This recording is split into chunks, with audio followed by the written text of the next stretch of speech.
Kamu pernah lihat truk-truk seperti ini? Oh,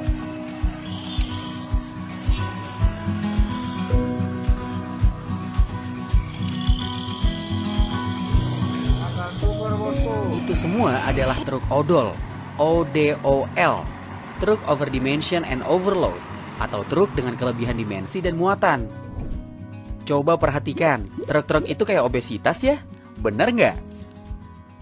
Nah masalahnya, truk-truk yang begini dan berkeliaran di jalan itu berbahaya.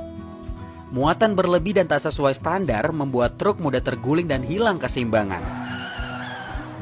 Meski sudah berhati-hati, potensi kecelakaan tetap mungkin terjadi.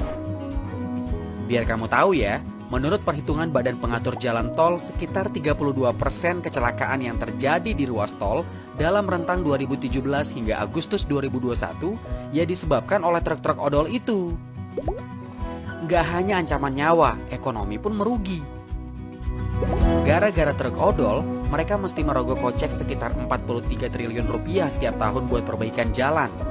Soalnya, jalanan yang mestinya bisa awet 10 tahun cuma bakal sanggup bertahan maksimal 3 tahun aja.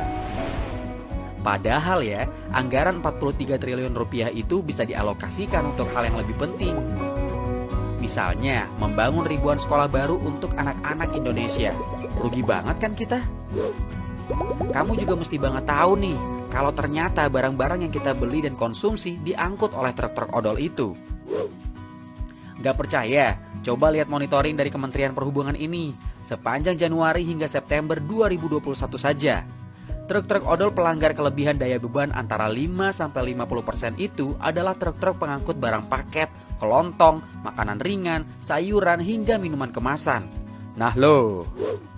Sementara pelanggaran yang lebih besar dengan lebih dari 100% kelebihan daya angkut dilakukan oleh truk-truk pengangkut CPO atau minyak kelapa sawit, semen, pupuk, dan batu bara. Well, sebetulnya upaya buat ngurangin truk-truk odol di jalanan itu sebenarnya sudah ada sejak lama. Sayangnya, sanksi bagi truk odol hanya ditilang paling sebesar Rp500.000. Kira-kira sebanding gak ya dengan kerugian yang ditimbulkan?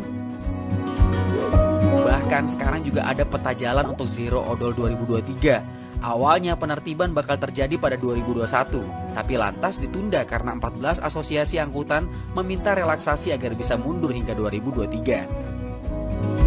Ya, alasannya sih banyak. Salah satunya adalah soal biaya ekonomi tinggi karena faktor pandemi. Tapi yang jelas, dengan segala kerugian yang timbul, sudah semestinya truk-truk odol liar ini diakhiri. Di banyak negara lain, penyempurnaan sistem dan teknologi juga bantu menekan kendaraan odol. Teknologi jembatan timbang kita juga perlu ditingkatkan, sehingga truk yang kelebihan muatan tidak bisa melintas. Soal sanksi, kayaknya perlu mencontoh Rusia deh.